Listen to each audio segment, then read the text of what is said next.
Hello friends, I am Professor Pratap N. Shinde. Welcome you all for the 10th lecture of Engineering Mechanics. Okay, before proceeding towards the today's lecture, let's revise what we have learned till date. We have learned the definition of engineering mechanics, we have learned what are the branches of engineering mechanics, as well as we have learned the force, system of forces, characteristics of force, resolution and composition, methods to find out the resultant, and there are the two methods of resolution. One is the orthogonal method and another one is the skew resolution. So when the forces have to be resolved in other than 90 degree, so that type of resolution is known as a skew resolution. And when the forces have to be resolved perpendicular to each other, that is the angle between the force along x axis and along the y axis is 90 degree. So that type of resolution is known as a orthogonal resolution. And we have solved many more numericals based on the skew resolution, orthogonal resolution, and the resultant to find out the resultant of concurrent force system. Now let's move towards the today's topic. So today's topic is the resultant of non-concurrent force system. Okay, let's before moving towards the topic, first we must know what is non-concurrent forces. Non-concurrent forces is nothing but the forces which are not meeting at a same point. So for example, the parallel forces on a beam, or the forces which is acting on a beam is one of the example of non-concurrent force system. Okay, so let's say this is one beam which is supported at one end with the help of hinge support, and the another type of support is here is the roller support. Okay, and on that number of forces are acting. These forces are, let's say this is F1 force, this force is F2 force, and this force is a F3 force.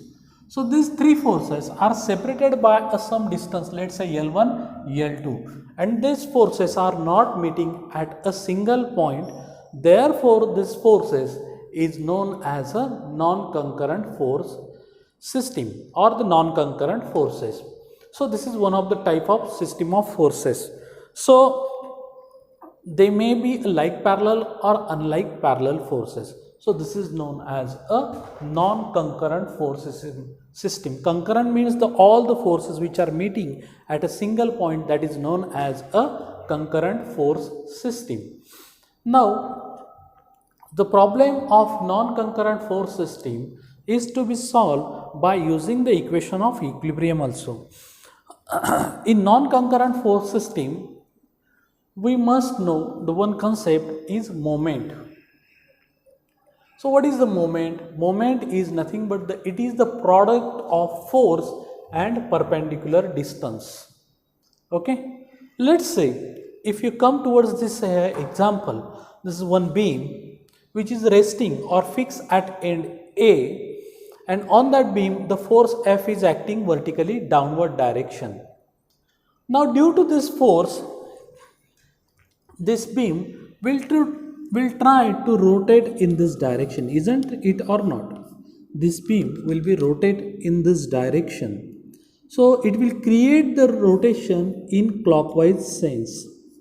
So the moment created by this force F at point A is force into this perpendicular distance D. The distance between the point of application of force and where we have to take the moment, that is known as a perpendicular distance or the lever arm distance. The distance between line of action of force and the point of moment center, that is known as a lever arm. Here A is your moment center.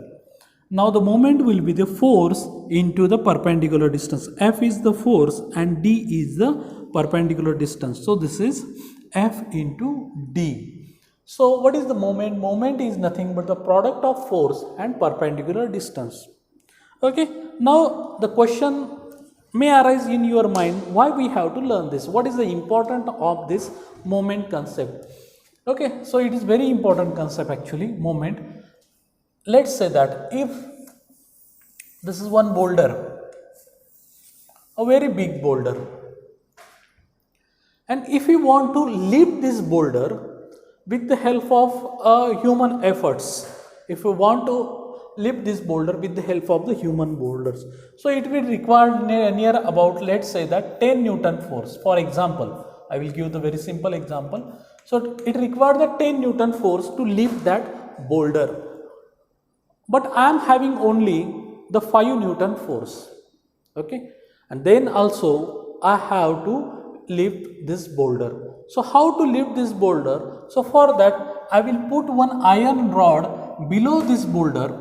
I will put one iron rod below this boulder. Let's say this iron rod is supported at point A. This iron rod is supported at point A, and the length of the rod is 2 meter. The length of rod is 2 meter.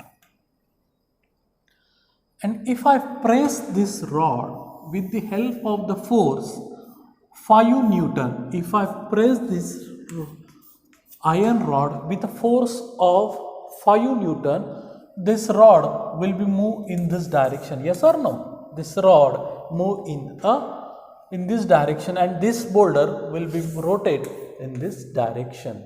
So with the help of this less effort, with the help of 5 Newton force, we can able to move this boulder. So the efforts will be 5 into this lever arm distance is 10 Newton, and the force required to lift this is also 10 Newton. So with less effort we can able to performing some mechanical work, or we can perform the work. So this is the mechanical advantage of this moment. With less effort we can able to produce the we can able to lift this boulder. So this is the advantage of this moment. So that's why we have to learn this moment concept in mechanical field, as well as in case of the civil engineering field. We must have to understand this moment concept for the analysis of any beam. So what are the different types of moments are created in the beam at the supports in the beam? So that first we have to analyze, and according to that we have to provide the reinforcement. So we should counteract this moment, so the your building or your frame will be remain in a equilibrium condition. So that's why we have to learn this concept moment. So all of you understand this. What is moment? Moment is nothing but the force into perpendicular distance. So here force F we have to apply, and the perpendicular distance between the line of action to the moment center. What is moment center? The point at which we have to take the moment, that is known as a moment center. So F into D is your moment, and it will acting at a point A. Therefore I have written M into A, F into D. So what is the unit of this moment? Force. Force is always measured in Newton, and the distance we are measure maybe in mm, maybe in meter, maybe in centimeter, or sometimes force we can measure in a kilonewton also. So unit of this moment is force, the product of force into distance. So the unit should be Newton meter. Either you can write the Newton meter or Newton mm or kilonewton meter, etc. These are the units of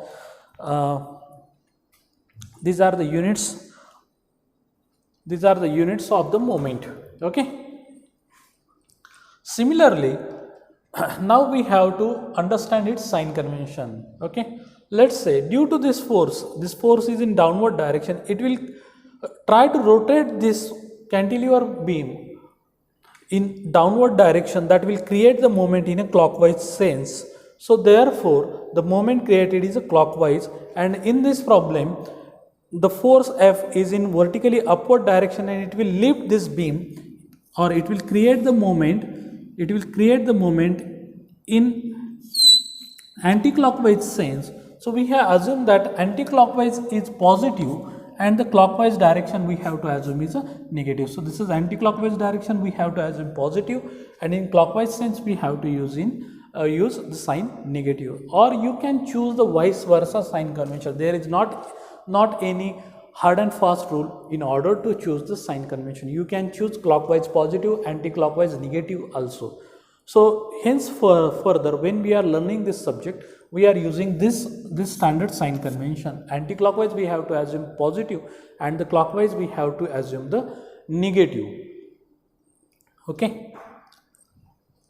Now let's move towards the next topic. It's couple. Now all of you have many day-to-day life problem. We have to use the couple. What is couple? Couple is nothing but the rotating effect produced by the force. So when you comes across this concept couple many times, when you have to use the spanner, when you have to tighten the nut bolt. So at that time you have to use the spanner. Let's say this is one bolt is there, and with the help of this spanner we have to tighten this or the untied this. Okay. So if force F is applied, so what will happen? This bolt will try to rotate along its center. So it is creating the rotational effect. Okay. So if I draw the free body diagram of this, it should be like this. These are the two equal and opposite forces which is separated by the lever arm. Let's say this distance or the diameter of this bolt is d, and due to this spanner there is a application of two equal and opposite forces. So due to this, what will happen? There is turning effect or rotation will created in this bolt. It will rotate in a clockwise sense. So that is nothing but the couple is created. So this two equal and opposite forces will create the couple. So the turning effect produced by a force is nothing but the couple. So what is couple? Couple is nothing but the force into lever arm distance. So couple is nothing but the force into lever arm distance d. So this is nothing but the couple force. So moment is nothing, due to couple there is a turning effect will created, or the rotational effect is created by the help of the couple. This is the difference between moment and the couple. Here the body will be rotated at the center, rotation at the center of that bolt, and in this case there is a moment center and the body will rotate where we have to take the moment. So here moment center is A, so the body or the beam will be rotated at point A in the difference between couple and moment. So turning effect produced by a force is nothing but the couple. Now let's move towards the Varignon's theorem. So this Varignon's theorem is very, very important for find out the position of resultant. So in order to find out the position of resultant, we require the Varignon's theorem. First, we will take one simple example. Let's say this is a simply supported beam. At one end there is a roller support and one end is there is a hinge support. Okay, and on that there are the n number of forces is acting.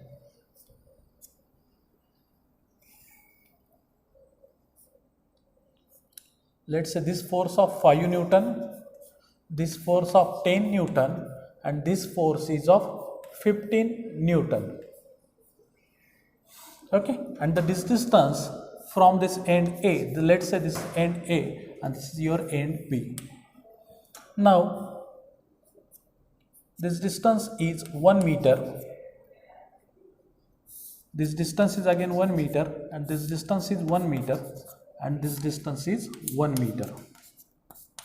So the total span of the beam is 4 meter and the forces is acting at a distance of 1 meter, 1 meter, 1 meter. Okay. Now if we have to find out the position of this resultant of this system of forces, here are the non-concurrent force system or parallel forces are there. So if we want to find out resultant of all the forces, what is the resultant? A single force which will produce the same effect as that of the system of forces is nothing but a resultant. Okay. So in this case, what is the summation of f of x? What is summation of f of x? Summation of all the forces in x direction. So is there any force in this figure or in this statement of the problem? Is that there is no force in x direction. So your R, summation of f of x is equal to 0. That is, summation of all the forces in x direction is 0, as there is no force in x direction.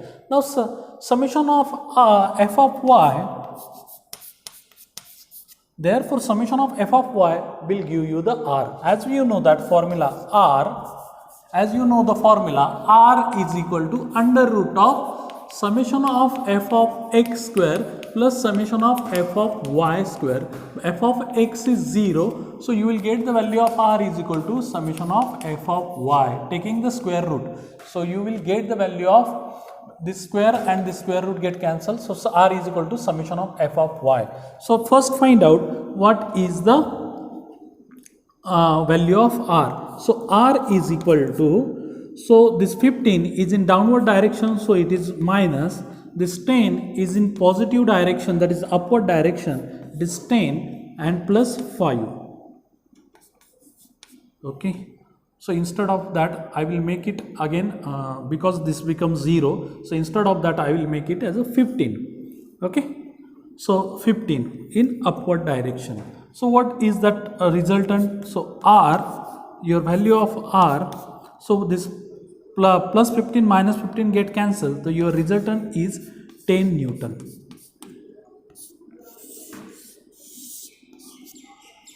Okay, so value of resultant is now known to us 10 Newton.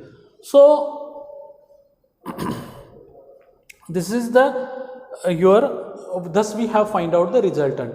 Now where it will be act, that we have to be find out.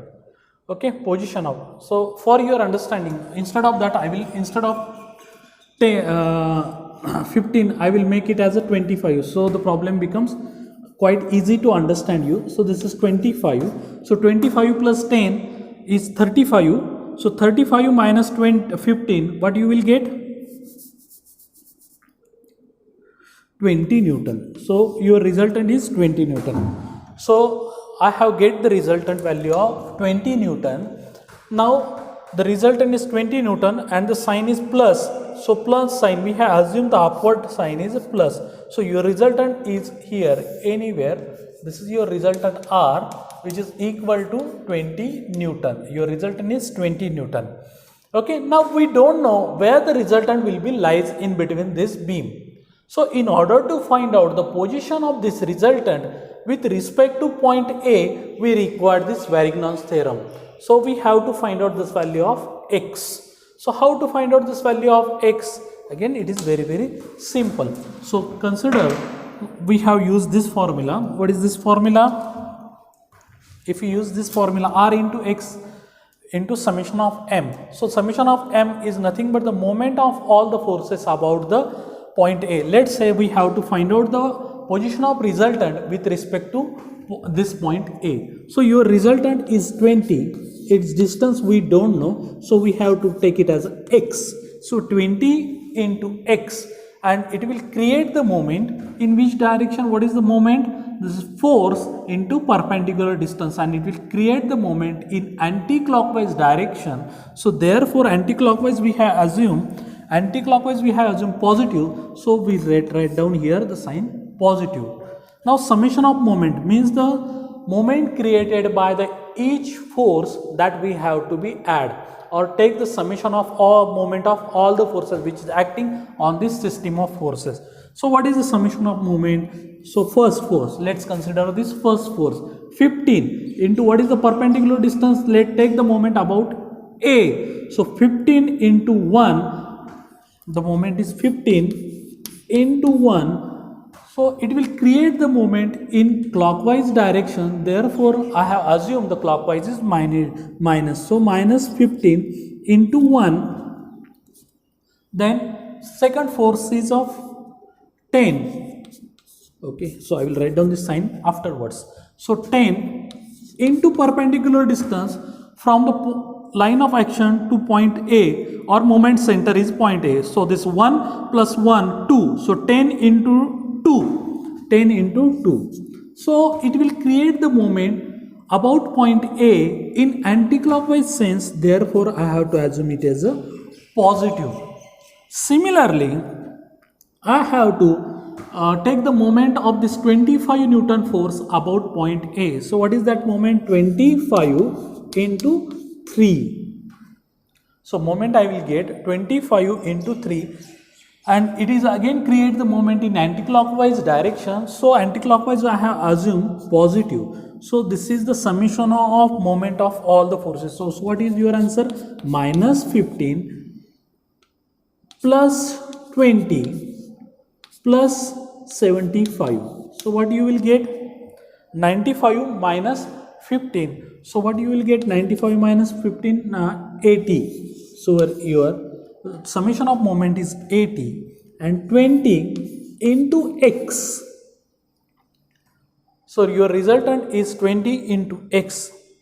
Let's check that. 15 into 1, 15, 10 into 2, 20, 25 into 3, 75, 75 plus 20, 95, 95 minus 15, you will get the 80, it's correct. So x, value of x is 80 divided by 20, that is 4 meter. So your position of the resultant is 4 meter from point A. So instead of the resultant showing here, the resultant will be lies at this point at a distance of 4 meter. At a distance of 4 meter, this distance is 4 meter. This is the distance x we have find out by the help of the Varignon's theorem. So what is the Varignon's theorem and use of the Varignon's theorem? Varignon's theorem is nothing but the moment of all the forces about a same point will be equal to the moment created by the resultant about the same point. This is moment created of all the forces about point A, and the moment created by the resultant about point A will be same. This is your Varignon's theorem, and use of Varignon's theorem is to find out the distance of resultant from the given point, or to find out the location of resultant we require the Varignon's theorem. So Varignon's theorem is useful to find out the location of resultant. This is the application of Varignon's theorem. So today what we have learned? Today we have learned the definition of moment. What is moment? Moment is the product of force into perpendicular distance between the line of action of the force and the moment center. The sign convention, anti-clockwise I have assumed the positive, clockwise I have assumed the negative. What are the units? Newton meter, kilonewton meter, Newton mm. These are the units we have used. So thus we have today we have learned the moment. Then we have learned the definition of couple. What is the twisting effect or the rotational effect produced by the force is nothing but the couple. So for couple we require the two equal and opposite forces. The example of couple is the spanner. In order to open the bolt we require the spanner. So in that case when we use the spanner, or when we apply the load on the spanner, there is creation of two equal and opposite forces which is separated by the lever arm distance. And how to find out couple? Couple is nothing but the magnitude of one force into the lever arm distance. So F into D is nothing but your couple. So turning effect produced by the force is nothing but the couple. And the Varignon's theorem. The application of Varignon's theorem is for to find out the location of resultant with respect to the given point. And it is what is the statement of that Varignon's theorem? The summation of moment of all the forces is equal to the moment created or moment of the resultant about the same point. So this is the statement of Varignon's theorem. So thank you very much friends. So today we will stop here. Thank you.